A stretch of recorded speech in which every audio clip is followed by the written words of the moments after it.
They're here to support our testing effort, support our masking effort, support our vaccination effort when it comes to the people power we need to get the job done. Commissioner Giuttani's here because obviously this is still a public health emergency. I just wanted to give you a little sense of where I think we are, having just looked at some numbers that were eye-popping when you look at 20%, when you look at the fatalities. You know, my sense is this is very different than it was a year and a half ago. There's no question about it. Omicron is everywhere. We have real community spread. And if I had to make a bet, I'd say that 20% number you're seeing understates the nature of the spread we have in our community and communities throughout the Northeast, and really more broad than that. It's nationwide. And but it's different as well. I think, I hope, I pray that Omicron is a much milder form of COVID than we've had in the past. You know, I hope and I pray, and that's based upon evidence you see in South Africa, some of the evidence you see in Europe and other places where the curve is flattening, that where you have high vaccination levels, people are not as likely to go to the hospital, certainly not as likely to die. And just as importantly, I think, is the fact that Omicron is a more mild variant.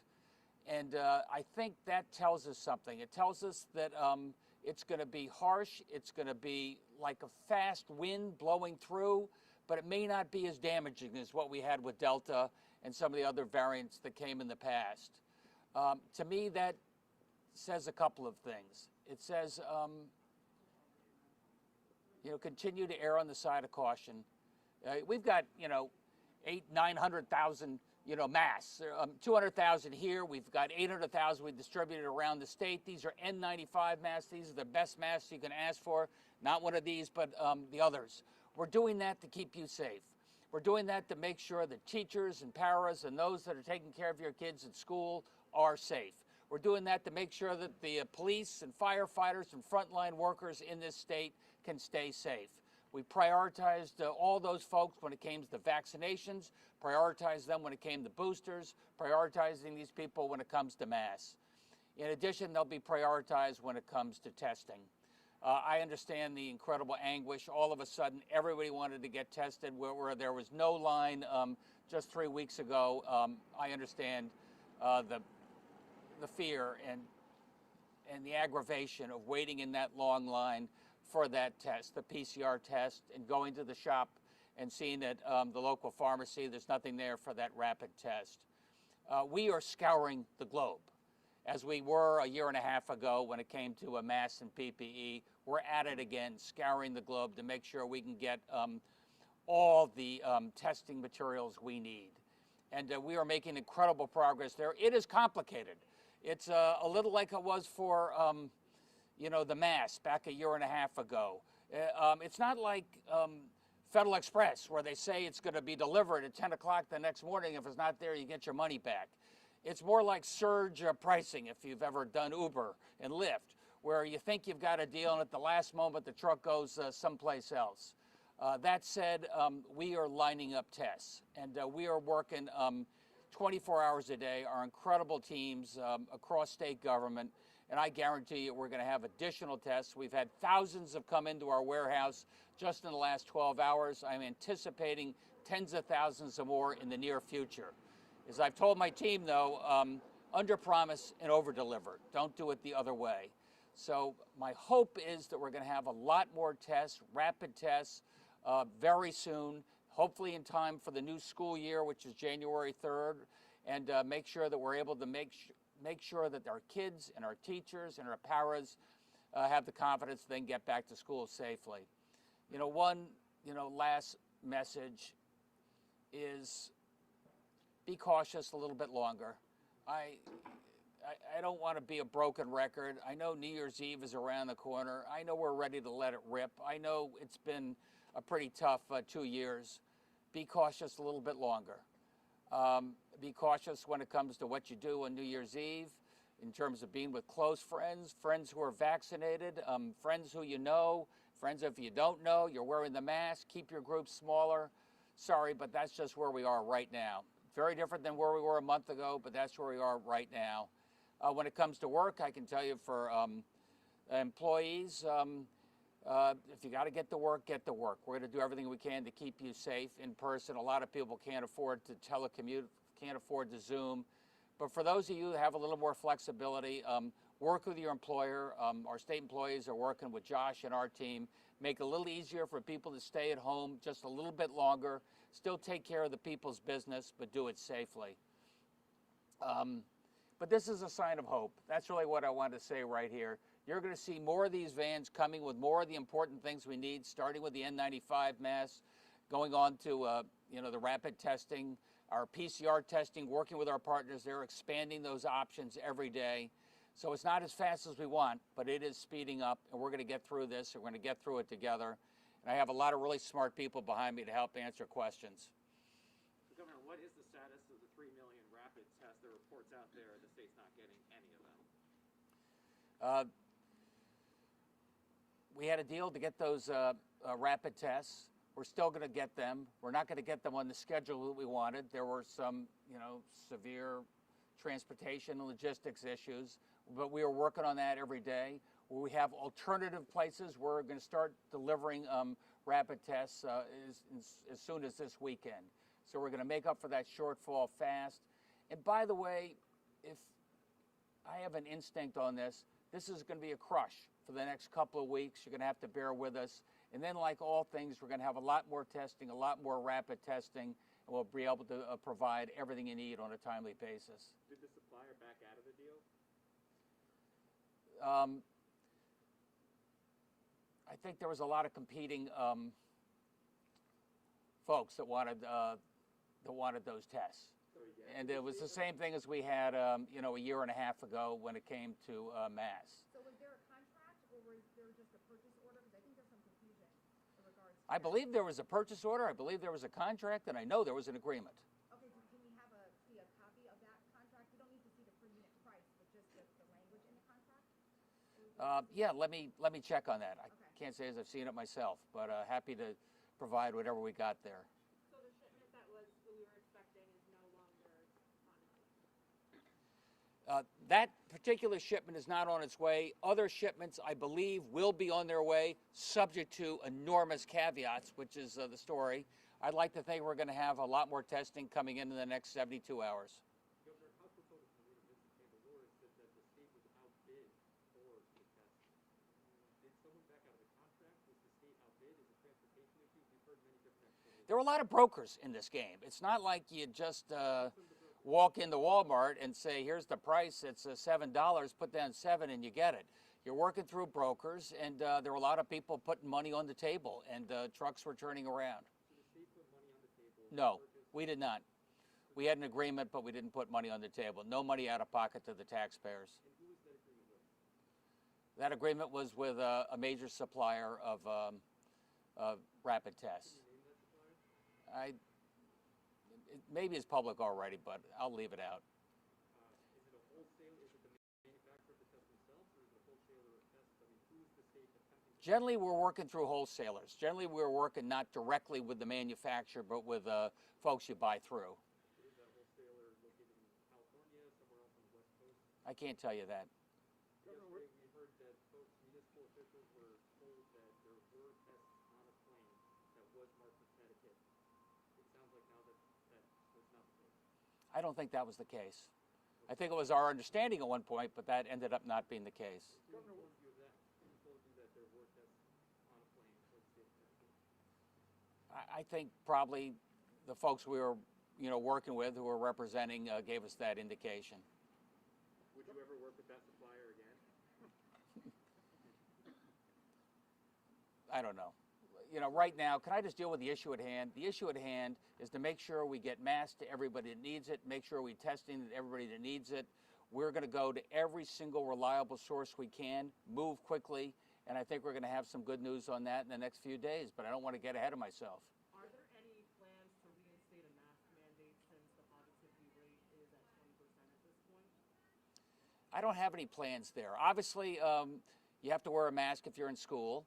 You have to wear a mask if you're unvaccinated. My strong recommendation is if you're indoors, wear a mask. I think it makes all the sense in the world.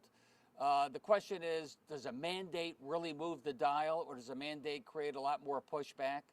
I've seen some evidence of the latter. My strong recommendation is, when in doubt, wear the mask. Governor, were the other bidders or people who wanted these tests states? And if so, were they neighboring states that you normally have worked with on the pandemic? Who cares? I mean, no offense, but there are 50 states. They're all going after a very limited supply of rapid tests. We have very good, strong relationships with a lot of them, and we're going to be able to get rapid tests here in the near future. So Governor, 15,000 came in today, those test kits, New Britain. I mean, what's in here? How many in here? What are we expecting on Monday? Do you have any idea?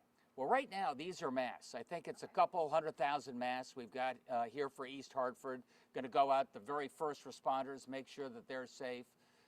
Fortunately, we've got a big stockpile of masks. We didn't make the same mistake that there was a year and a half ago when we thought we could rely upon the federal stockpile, and you opened the cupboard and there was nothing there. We're well supplied on that. You know, working with public safety, working with our amazing Connecticut Guard, we are getting those out. The logistics are out. They're going out to municipalities right now. That's something we can take care of as we speak. Governor, what do you say to the municipal leaders who are pretty angry about how this week played out with the announcement on Monday and then scurrying to try to get ready, and now for what doesn't seem to be any kits that are going to be coming? What's your message to them? Well, there are kits going to be coming. I don't know what that part of the question meant. Look, this is not like you go into a store, order it up, and the Federal Express delivers it, and it comes at 10 o'clock the next morning. But I can tell you that we did better than just about any state in the country when it came to masks going back a year and a half ago, sourcing them all the way to China, and got more than was otherwise would have been our allocation.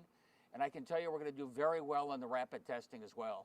So I just urge people to bear with us a little bit as we scour the globe, making sure we can get your people the testing they need and deserve. Governor, what would you have done differently in this week? I would not have. I think we got a little ahead of ourselves, to tell you the truth. I mean, yeah, we all thought the tests were in the plane. We thought here they come. We said we wanted to give our municipalities a little bit of time for planning. You know, I think in hindsight, we probably should have said, off the record, you may be able to plan for this, but we can't announce it yet because I've been through this movie before. If you don't see it, it's not here yet. Got it. Now, Governor, we know that obviously people are going to be rushing to get tests. We saw the issue that happened in Bristol with, a woman allegedly threatening to shoot people there. What is your plan for law enforcement to be at these testing sites? Do you have a plan for that? James, over to you, buddy. So, James Ravel, Emergency Services, Public Protection. In regards to emergency management, we have our regional coordinators who deal all the time with the emergency management directors for these towns and states. They will handle the locals will handle the law enforcement for that area, and the state police will handle those 80 or so towns that we handle on our side of it. Governor, I'm sorry, if we could go back to you for a moment. To go back to Vincent St. Dolores' comments, he said he was told that the state had a purchase order but not a contract to receive the test. Is he mistaken? Did the state have a contract? Not have a contract? Let me get back to you on that. I wasn't that close to it. I know there was an airtight agreement that we were going to get these tests delivered at a time certain at an agreed upon price, and with a purchase order that was accepted. What does airtight mean in this negotiation? I think airtight does not mean what it does during normal commercial circumstances under more normal times. So you told municipal officials that the test would be coming, but there wasn't a contract signed to receive the test. I don't, Manisha, do you know about the contract? Yes.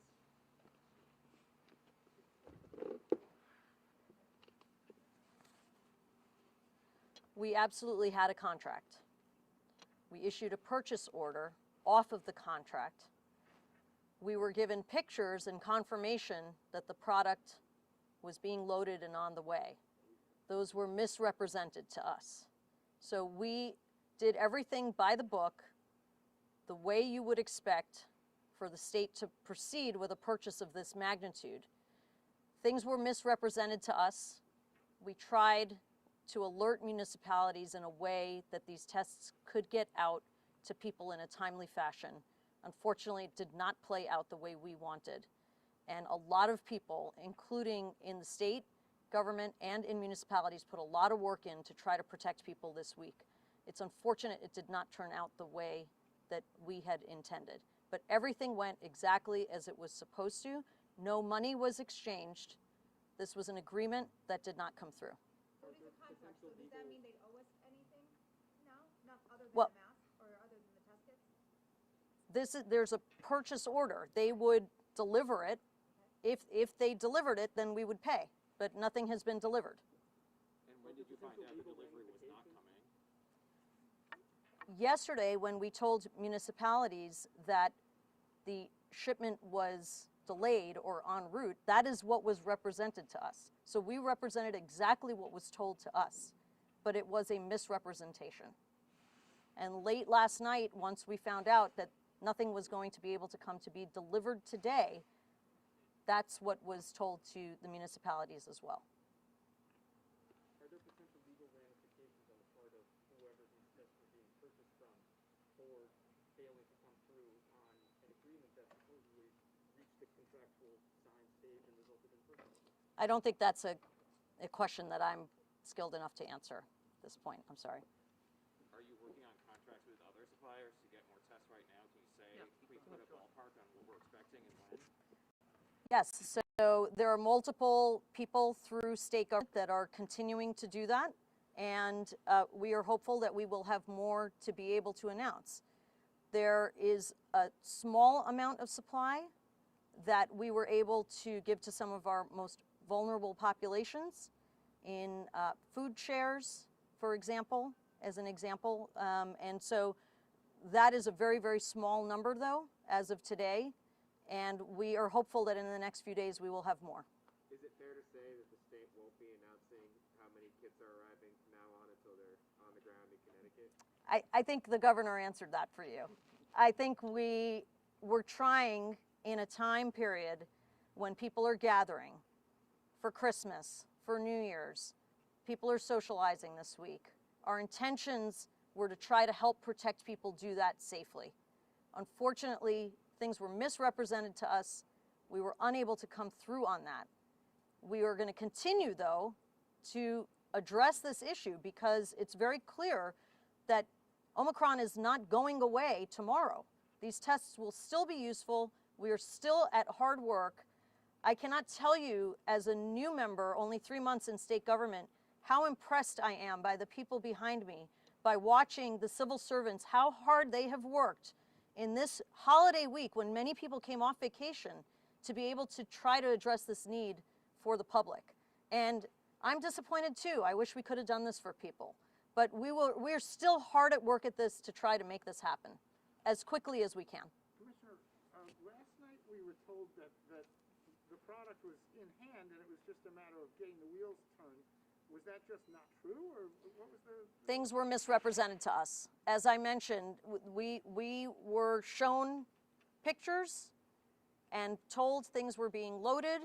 We told people that an aircraft was not taken off, but hopefully on its way. These were misrepresentations to us. Even as late as last night, you thought that the test kits were in hand, and it was just a matter of getting them perhaps to the airport and so forth.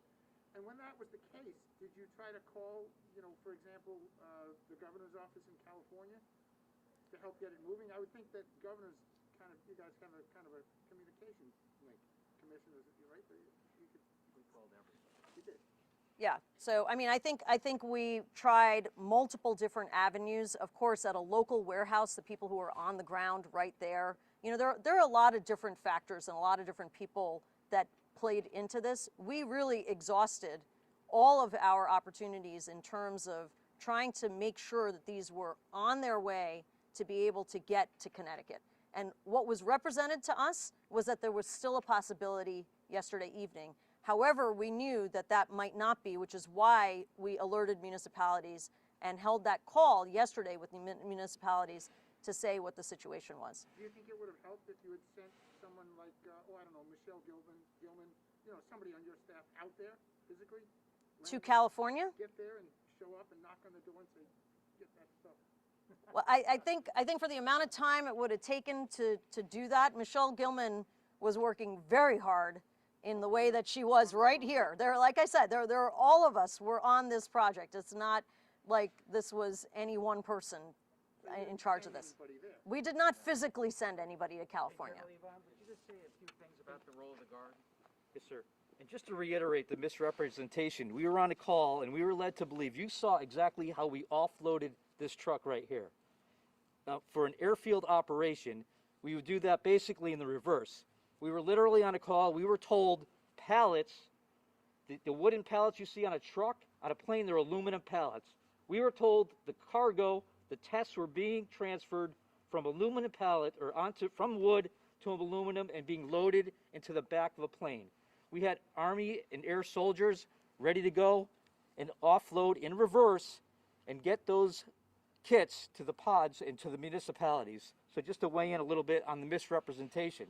Now the success story is we all know that COVID doesn't sleep, right? COVID doesn't take a holiday. COVID doesn't take the weekend off. We quickly pivoted when things changed last night, and we successfully delivered what you heard the governor say, nearly 1 million masks today to municipalities. So we utilized the guardsmen that were on orders to deliver the kits. We pivoted quickly. We supported 2 or 3 testing sites today. That'll grow to over all 23 sites by Monday. And again, we were able to deliver kits and still be successful to keep the citizens safe. And we will continue to support the citizens of this great state whenever our governor calls.